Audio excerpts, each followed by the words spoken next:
You can enjoy this video in high quality. Yan K.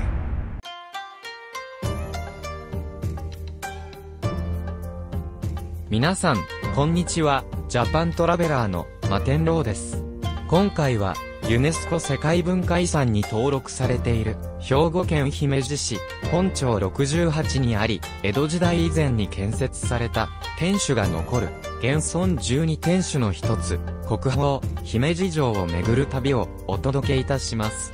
この動画は視聴者の皆さんが、実際に旅をしているような仮想体験する番組です。どうぞお楽しみください。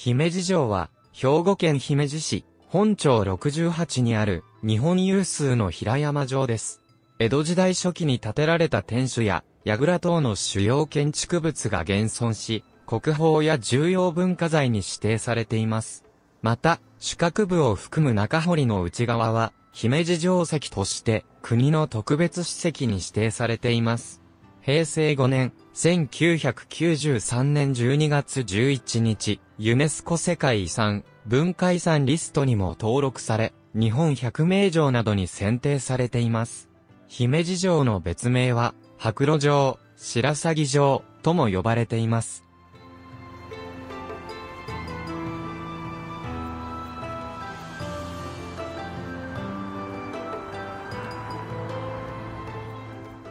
姫路城桜門橋。江戸時代、大手門には内堀を渡るために木橋が架けられていました。現在の桜門橋は、発掘調査で出土した橋台の遺構を参考にして、江戸時代の木橋をイメージして築いたものです。幅7メートル、長さ22メートルあり、平成19年、2007年2月に完成しました。桜門橋の渡り初め式の後は、市民や観光客に親しまれ、姫路の新たな観光名所となっています。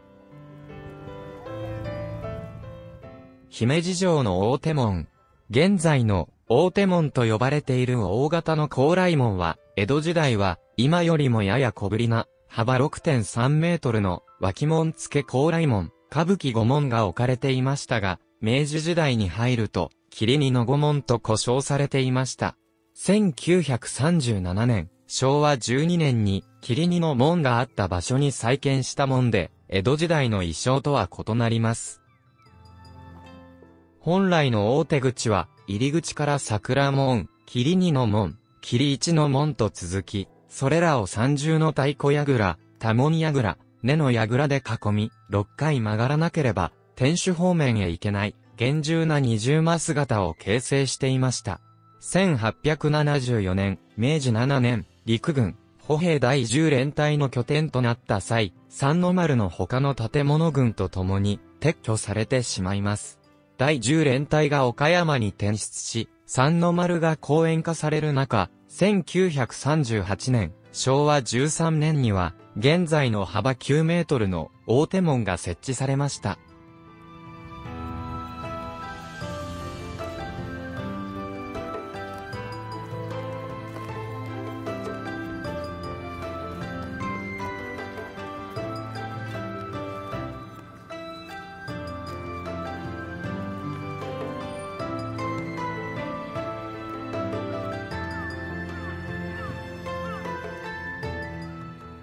ユネスコ世界文化遺産の石碑。国宝、姫路城は、平成5年、1993年12月11日、奈良の法隆寺とともに、日本で、初の世界文化遺産となりました。世界文化遺産とは、文化庁が、国宝や重要文化財などに指定している、歴史的、普遍的価値のあるものの中から推薦。イコモス、国際記念物遺跡会議の審査を経て、ユネスコの世界遺産委員会で正式に指定されたものです。現在指定されている世界遺産は、エジプトのピラミッド、フランスのベルサイユ宮殿、中国の万里の長城などがあり、いずれも芸術的価値のあるものや、時代を象徴するものばかりで、姫路城は、17世紀初頭の日本の城郭建築を代表する史跡建造物として評価を得ました。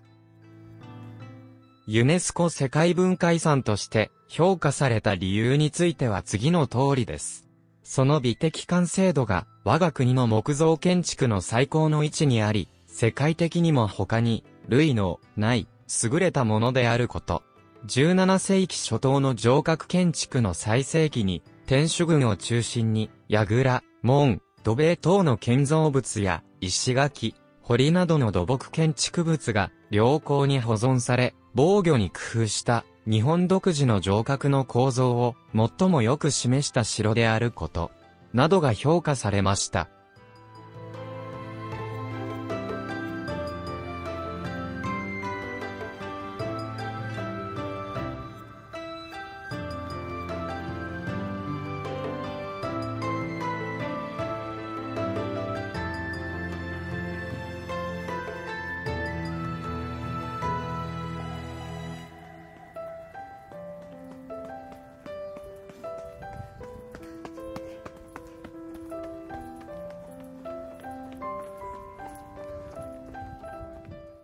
ユネスコ世界文化遺産とは、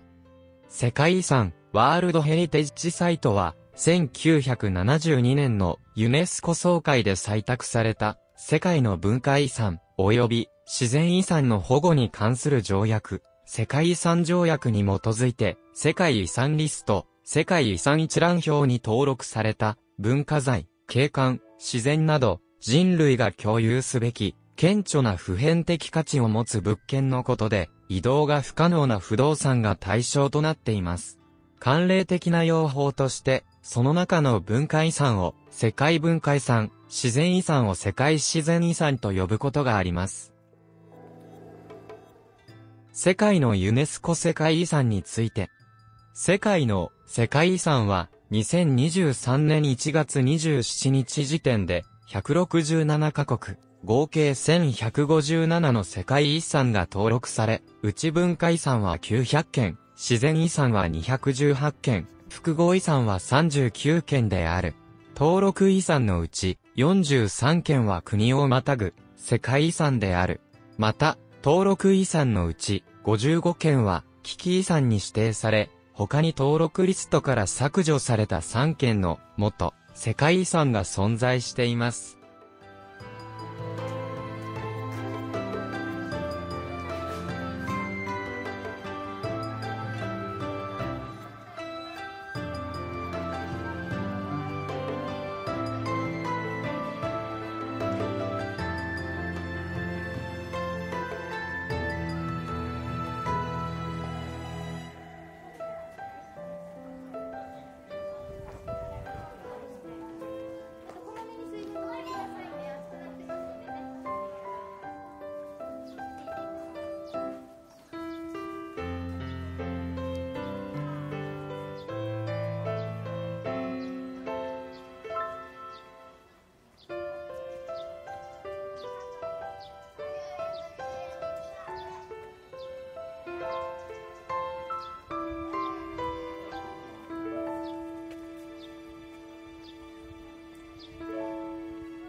菱の門。菱の門は入場口を入った目の前にすぐ現れる荘厳な門で、桃山時代の豪華さを当時の柱、投げし、船ひじきを当時のままで醸し出し、優雅な風格で姫路城入場口の顔とも言える代表的な門です。二の丸の入り口を固めた櫓門で、柱や扉は欅材を用い、筋金まんじゅう金物、八層金物を打ち、脇戸をつけ、両柱の上の歌舞伎に、木彫の菱の門を打っています。菱の門の名称は、この鏡柱上部の歌舞伎に、木製の花火師が飾られていることに由来します。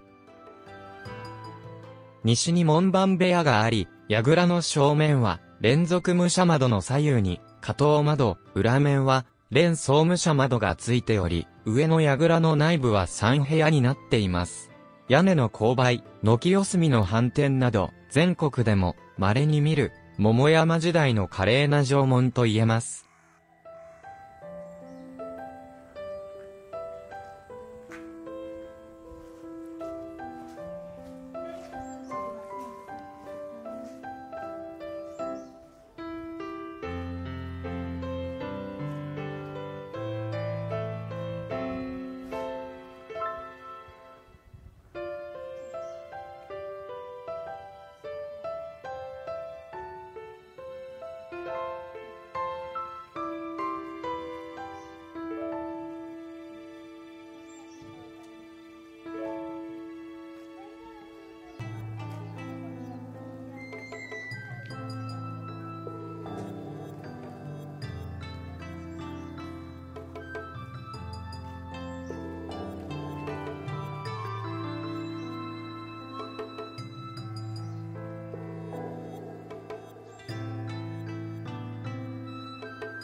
伊の門。伊の門は、姫路城内の三国堀北側の西に位置しています。菱の門と同様に、筋金饅頭金物や、八層金物などによる、様々な装飾が施され、炉の門などと同様に、慶長期の古い様式で建てられた、脇戸付きの高麗門です。伊の門内部側は、門の柱の内側に、控え柱を2本立て、それぞれを抜きでつなぎ、それぞれに、小さな切妻屋根がかけられた高麗門様式となっています。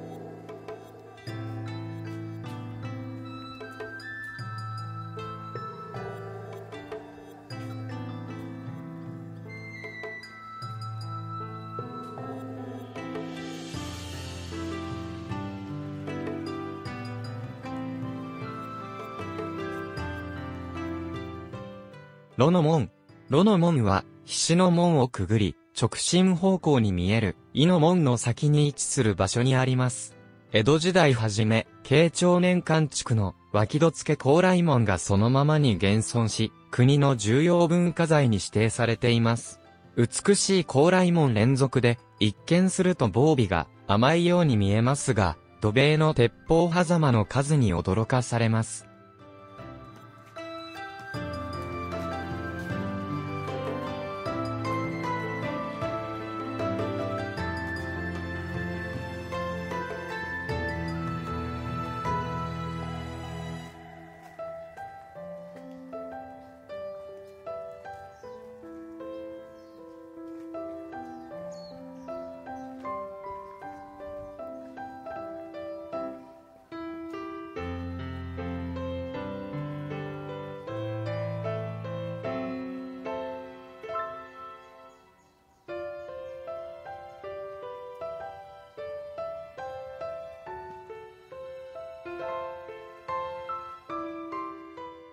様。様とは、主に日本の城の天守や櫓の壁面、塀などに開けてある防御用の穴や窓のことである。内側から外側に向かって円形、三角形、正角形、長方形などの穴が開けられており、戦闘の際はそこから弓矢や鉄砲などで攻撃する際に使用していました。利用する武器で分類した場合は、弓矢ならば縦長の長方形、鉄砲ならば円形、三角形、正方形というように武器に適した形状に開けていました。姫路城は、かつて鉄砲狭間が2500箇所から4000箇所以上あったとされ、戦時下では最大で4000人もの鉄砲隊が活動できるよう想定して作られていたことがわかっています。いわば狭間の数は、籠城戦においてどれだけの騎兵、砲兵の数が活動できるかも示しています。鉄砲戦を想定して築かれた松本城でも鉄砲狭間の数は115であり、松本城の約35倍の数にもなる姫路城の狭間の多さがわかります。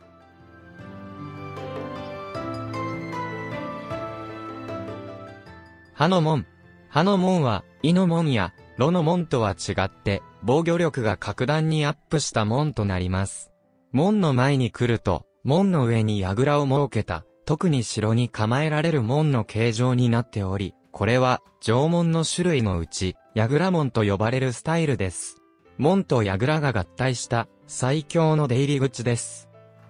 この上の櫓は、両側の石垣の上に乗っているように見えますが、実はそうではなく、両側の柱によって支えられ、自立しています。それは敵に攻め込まれる前に、扉を閉めて、両側の石を崩し、石で門内のスペースを埋めてしまうためです。そのために、扉の内側に石で埋めることのできる空間を確保している理由は、巨石によって内開きの扉をブロックしてしまう戦法です。もちろん、門外で扉をこじ開けることに手間取っていると、櫓の窓からは容赦ない攻撃が浴びせられます。このように、この刃の門は、鉄壁の守りを誇っているのです。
二の門。本丸へと向かう最後の関門とされる門です。この門は、後で訪れる、布門と並んで、城内屈指の防御力、攻撃力を誇る櫓門です。ここを抜けて出た空間は、西北越廓と呼ばれ、まさに本丸はここから始まります。したがって、防御側にとっては、二の門は、最後の砦です。外観を見ていただければお分かりのように、門は門柱、歌舞伎、凹凸からくぐり戸まで一面を鉄板で覆われています。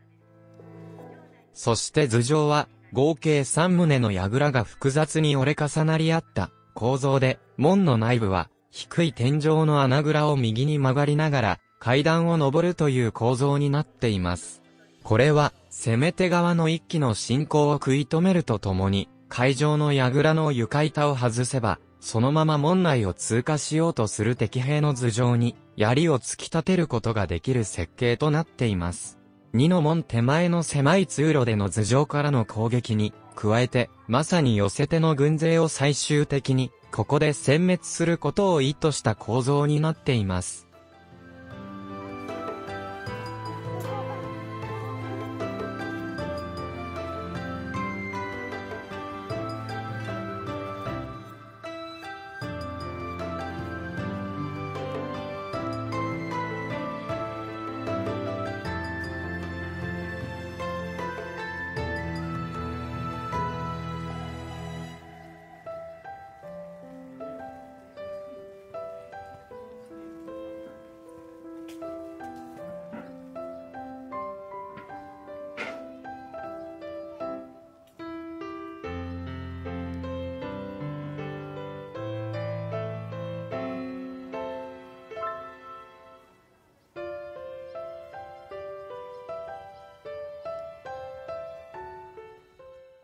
ほの門。ほの門は、城郭用語では、渦見門と呼ばれる門です。渦見門には、石垣状の土塀の下の一部を切り開いて、門とする形と、石垣そのものに穴を開けて、通路として、そこを門とする2種類があり、姫路城にも、両方のタイプの渦見門が、現存していますが、ほの門は、前者の典型的な例です。渦見門は、その形状から必然的に小さな門となり、敵が迫ってきた時に、門の内側から石などで通路を塞ぎ、門自体をなくしてしまうことができる構造で、この門も、ほの門と同様に、その点よく考えられており、門内がすぐ、上り階段となっていて、扉を閉めると内側に、石を詰め込むことが容易な構造になっています。また門扉は、二の門と同様に、総鉄板張りになっていて、小さいながら、鉄壁の守りを誇っています。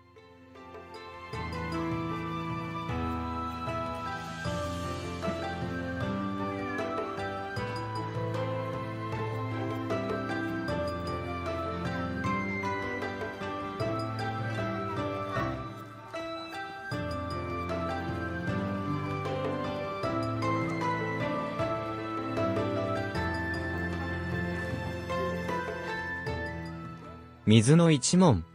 水の一門は、城門としてはあまり使われることのない、棟門という形式の門です。棟門とは、両側の鏡柱に歌舞伎を渡して、切妻屋根をかけただけの簡単な門で、姫路城内でも、この水の一門と、次の水の二門、そして、血の門の3カ所が存在しています。この水の一門は、血の門とともに城門としては、異例の片開きの扉です。この門を入ると、すぐに天守台の石垣の角に沿う形で、左折することになり、見かけは小さな門ですが、ここまで敵に攻め込まれた場合には、十分に時間稼ぎができる構造となっています。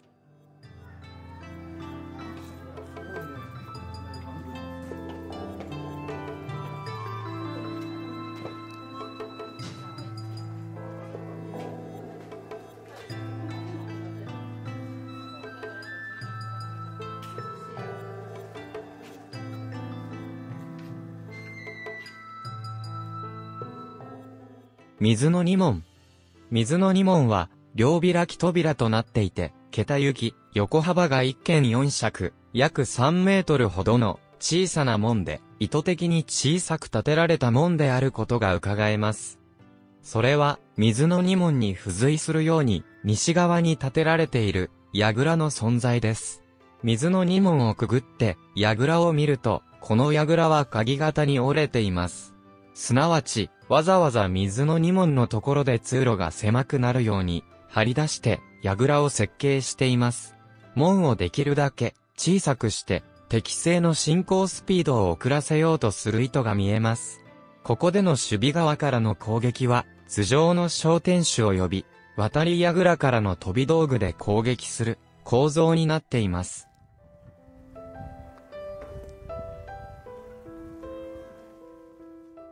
水の三門。水の三門は、扉の横幅は1メートル50センチメートルほどの小さな門です。高さも身をかがめないとくぐれないほどで、具足を身につけた兵なら、一人ずつしか門を通れない構造です。土塀の下の石垣を一部切り抜いたような形状の渦見門です。ここも、門内がすぐ90度左折する形で、上り階段になっていて、敵がここに到達する前に、扉を閉めて、内側の空間に、近くの石垣を取り崩して、石を詰めてしまえば、敵が突破するまでの間、かなりの時間稼ぎができる構造です。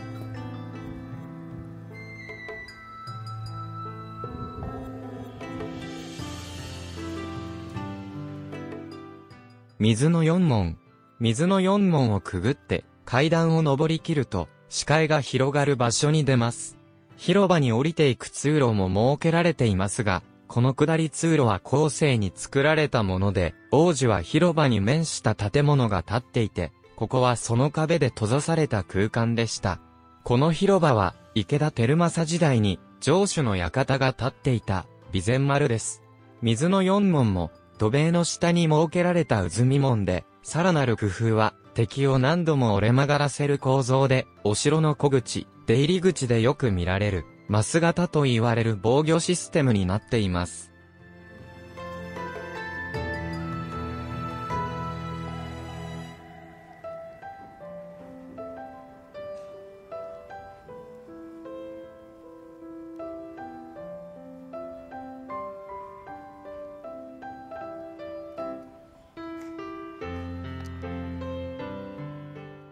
水の御門。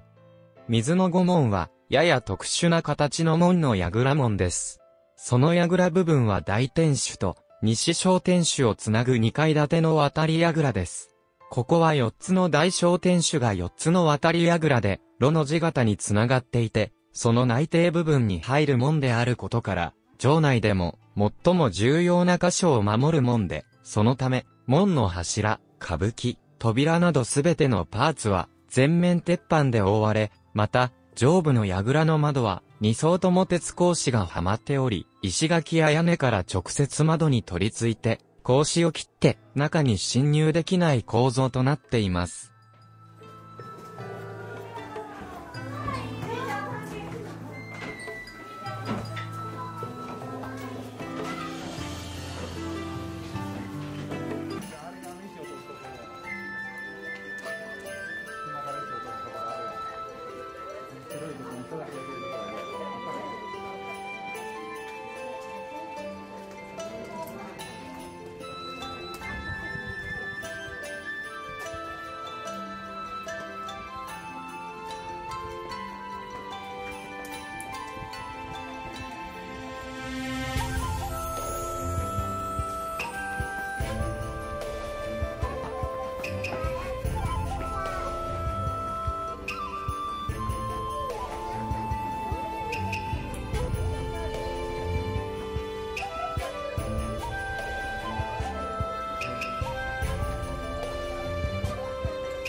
二の丸、神の山里の一角に、お菊井戸と言われる井戸が存在します。お菊井戸とは、播州姫路が、舞台の播州皿屋敷で、お菊の亡霊が井戸で、夜な夜な、一間合い、二間合い、と皿を数える情景が周知となっている、怪談話の総称であります。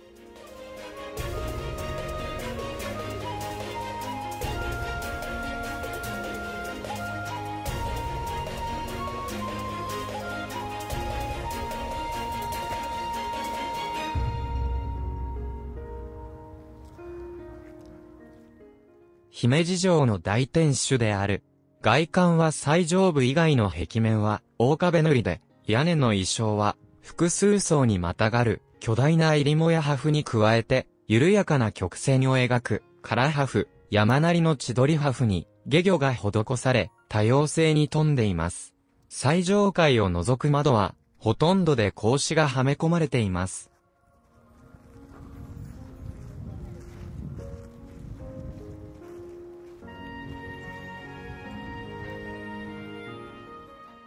ご視聴ありがとうございました。いかがでしたか？これからも人気の観光地やあまり知られていない場所など、実際に旅をしたような動画を配信してまいります。よろしければ高評価、チャンネル登録をよろしくお願いいたします。それではまた次回会いましょう。